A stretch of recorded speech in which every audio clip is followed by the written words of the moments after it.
What I saw, I couldn't believe there was so much of it. It was scattered over such a vast area. So we proceeded to pick up as much of the debris as we could, load it in a wagon. We filled that up. It took us a good part of the day to do that because it was such small fragments that we had to do a lot of picking.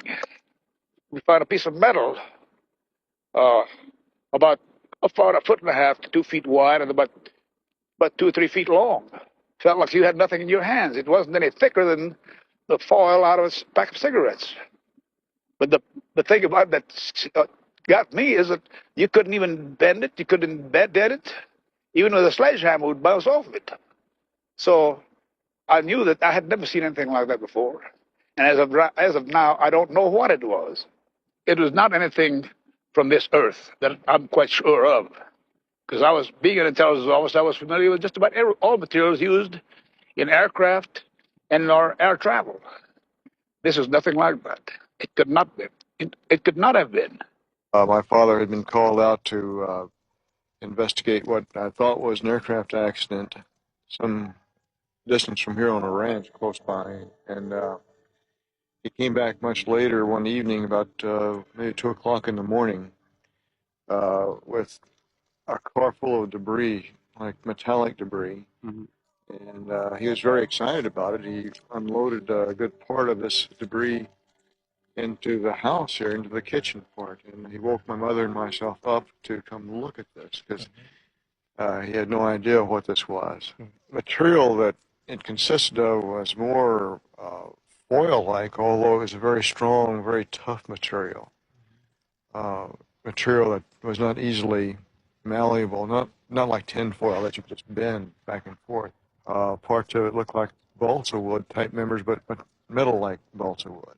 Very light and very strong. And it had a sort of metallic glint to it, like a dull aluminum surface. I guess the most mind-boggling or startling feature was along the inner surface of some of these members was like a writing. Oh. The writing itself was not English numerals or the Greek alphabet or anything of that nature. It looked more like an Egyptian hieroglyphic type writing.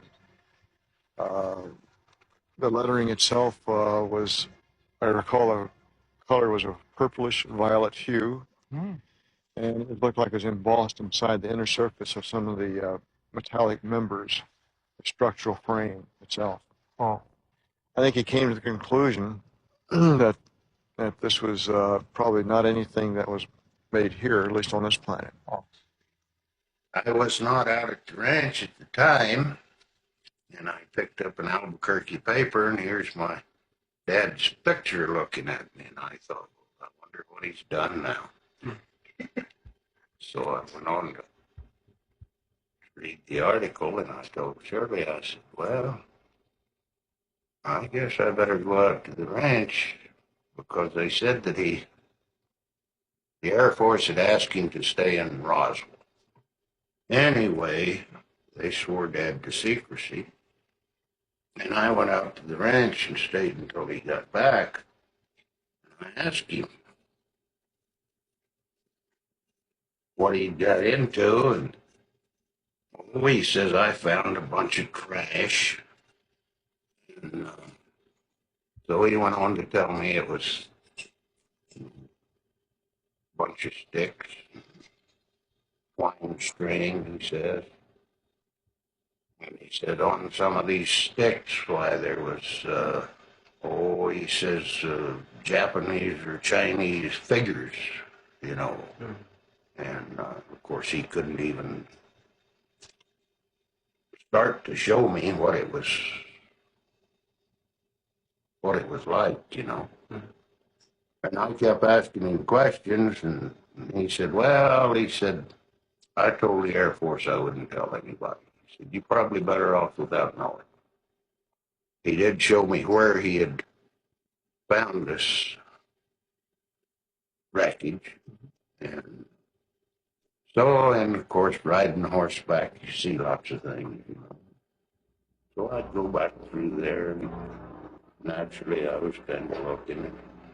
and I picked up a few scraps and that the Army hadn't picked up. And I made them, I'd put them in my shap's pocket and put them in a cigar box down at the barn. The little scraps.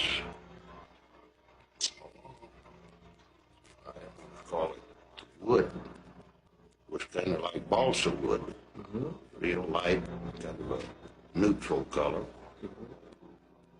And pieces of string or something like monofilament fishing line. And then the foil,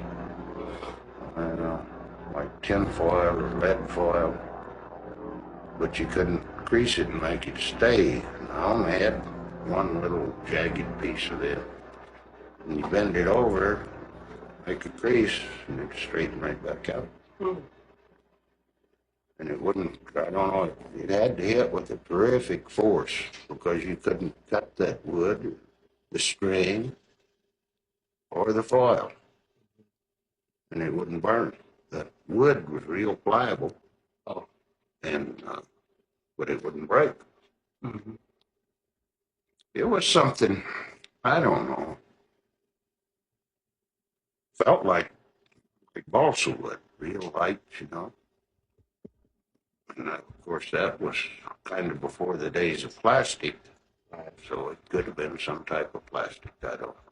An odd shape, kind of a jagged piece, and the whole area wasn't as large as that ashtray. Maybe half that. Yes. But it was, well, like you just tear a piece of paper or something, you know. And, But you couldn't do that. How so was I say it must have hit with a terrific force to have even broken the frame parts or tore this foil, because I couldn't tear it. I didn't really get pliers or anything and try that hard, you know. Except I didn't try to tear it myself. Well, I just picked it up. Like you said, I just tried with my fingers. I know my dad said he tried to tear it and tried to deform it with hammers, but impossible. And how was the thickness of? Well, it was pretty thin. Like what? Well, like aluminum foil that's used today to wrap frozen material. Was it the same as? About the same thing. Yeah.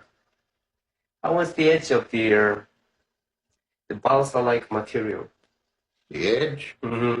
Well, Was it? of course, the ends of the pieces I found were kind of jagged, but the edge of the piece lengthwise was smooth. Oh, that's the same. Yeah, to me, it resembled an I-beam, a small I-beam, that it was fractured on each end. And it was on the inner surface of that where the writing was located. Oh, I see. The longest piece I saw was about 18 inches in length. I didn't find anything that large. Mine, maybe 3 inches, probably the longest piece that I found. Don't you have any question to Mr. President? Well, it sounds like you and I saw the same thing. Well, I'm sure. well, I'm sure it was. He came by after this incident, and he had been humiliated and detained for several days, and he was a reliable, solid person, dependable, and he was, I think, anxious to square himself with his neighbors when he came by. I mean, to assure them that what he did was on the up and up. He came to the corral. Mac was living alone at this ranch where he was the manager. His wife lived in Alamogordo. And